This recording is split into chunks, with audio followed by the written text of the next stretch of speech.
My goal today is well, I want to traumatize you a little bit. I mean, get not a lot, just a little bit of trauma, just a smidge of trauma. Let's start with this. Let's To teach. To teach is a verb, and as you know, a verb is an action word. And so since teaching is an action, that suggests that, well, you can observe somebody teaching. All right? You can observe somebody engaged in the act of teaching. All right? What does that look like? What are you observing? Maybe they are giving a lecture. Maybe they are asking questions. Maybe they are presenting things on a PowerPoint. Maybe they are giving assignments. Maybe they are grading them. They're evaluating them. They're engaging in the Socratic method, all that stuff. Okay, that's teaching. All right, great. To learn is a verb. That means that in theory, somebody can observe someone engaging in the act of learning. What does this look like? What does learning look like? Is it asking questions, perhaps? Is it answering questions? Is it taking the principles from the lecture and applying them to your life and then kind of evaluating whether or not they worked? Is it taking an idea that you found particularly fascinating and really delving into it? Is it taking notes? Is it interrogating ideas? Is it critically thinking about the material and content provided on the teaching thing? We missed that, providing content. Anyway, what does the act of learning look like? And do you do it? Are you engaged in the act of learning? Now, here's the thing, guys. I'm going to say something that is more than just a little controversial, okay? For the most part, students are not in school to learn. They are there to purchase a product. Is that product knowledge? I don't think so.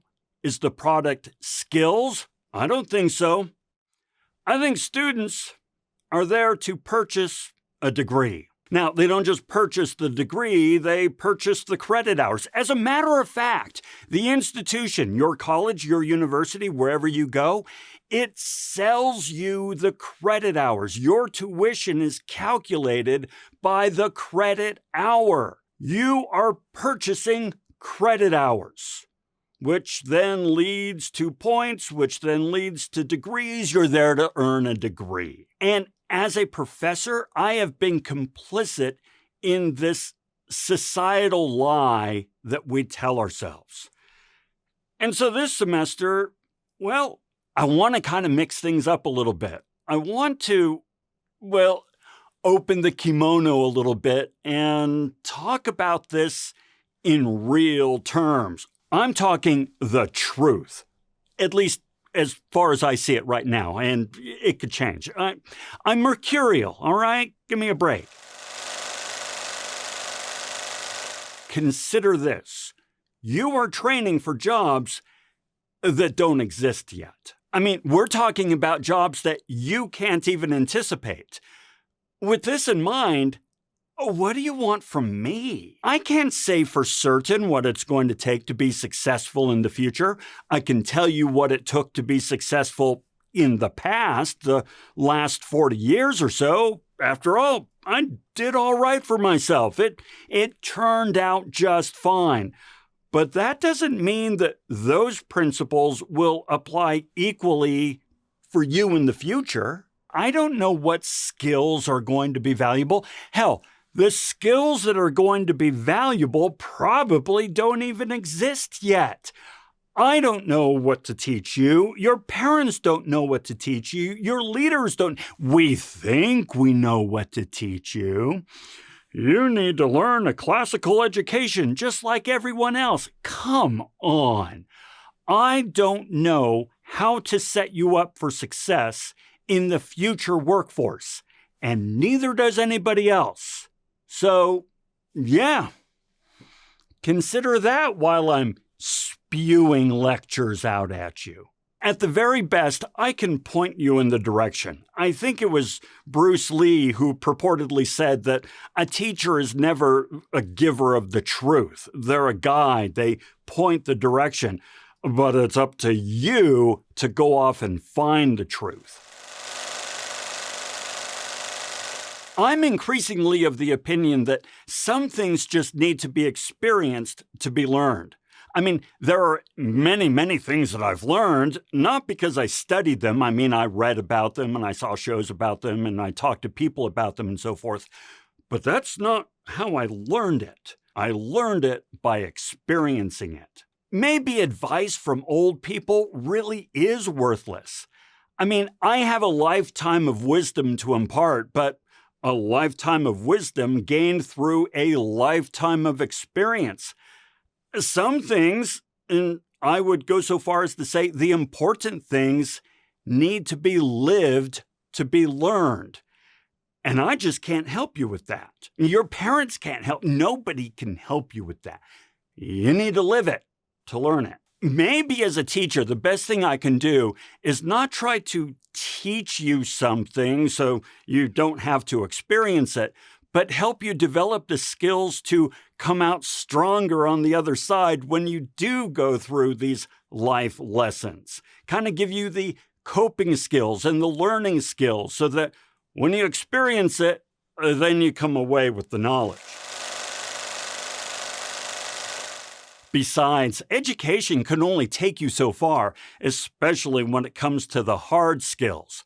Hard skills have a shelf life, and, well, a short one at that. Your ability to thrive in the workplace and in life won't come down to your ability to use a tool or a piece of software, but in your ability to consistently and constantly assess the needs of the moment, acquire new skills, think through problems, and devise solutions where none exist today. Listen, you're going to be in the workforce for the next 40 to 50 years. Freaky, right? But do the math. Do you really think we'll be using the same tools we are today 10 years from now, let alone 40 or 50? So, if the hard skills are finite in their value, it all comes down to the soft skills, right?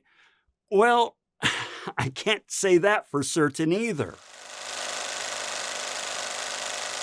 We are all surrounded by highly skilled, highly experienced, highly educated people that don't follow the basic, fundamental, high-impact practices that colleges and universities say are so important to our success. I mean, why am I even teaching this shit if the people at the very top aren't even practicing it? I mean, do they forget it? Do they think they're better than it and don't need to follow these fundamentals? Do they think it's wrong and that the whole body of literature out there and all the evidence is somehow or another bullshit? Are they so overloaded by the workload that they just sort of slip into what's always been done or what they've seen done by other people and just kind of go into zombie autopilot? Or maybe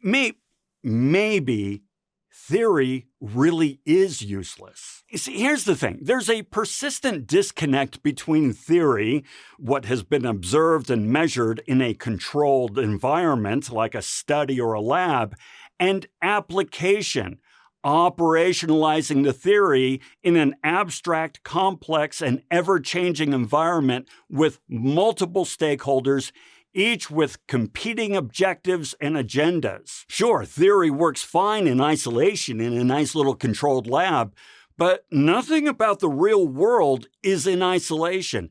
It is a dynamic web of competing forces. And in that environment, maybe theory really is just pipe dreams. All right, so with all of that said, what can I actually offer? Well, here are some things I'd like to invite you to consider. First, employers, clients, and customers, they don't care what you know or even what you can do. These are inputs, what you do. What they care about is what you can produce, the output. Your employability is dependent on your ability to produce something of value. They don't pay you for what you know or do. They pay you for what you produce so they can then turn around and sell it to somebody else. Second, your value to the economy and to clients and customers and employers and so on and so forth, it rests with your ability to work in ambiguity and solve wicked problems. A wicked problem is one in which there is no single agreed upon understanding of the problem. There is no pre-packaged solution that's available in some book or course for that matter. There are no transferable or repeatable solutions from past problems, so you can't just plug a solution from a past problem into your current problem. The problem is ever changing. A solution that worked one moment, even yesterday, well, that solution may not work tomorrow. The problem might be intertwined with other problems, making it hard to isolate and address where one problem begins and the other ends, and you can't affect one problem without affecting the other. There's also no end point of where you can say the problem is solved. The solution can always be improved, but you will never reach a perfect or final solution. Furthermore, a wicked problem involves multiple stakeholders with differing perspectives, values, and goals, making it difficult to get a consensus on what success looks like, what the solution looks like. This means that there's no clear right or wrong answer to the problem. A fix that helps one person may exasperate things for another, and that's not going to make things easy for you. Finally, the efficacy of a given solution most times can't be evaluated right away. It'll take time to figure out whether or not your solution did what you wanted it to do. So in other words, you implement a solution, but you won't know for months or even years whether or not it was a good solution. Your ability to thrive in life will be tied to your ability to solve these sorts of problems. Third and finally, you need a reason to rise to your potential. Life is hard. It doesn't matter what you do, life is hard. And I mean, it sucks. It's going to be a challenge. However, it will be exponentially harder for those who choose not to perform to their potential. But now here's the thing. No one can give you a reason to rise to your potential. Not me, not your parents, not your leaders. Only you can give yourself a reason to perform. The irony, and I know you don't want to hear this, but bear with me.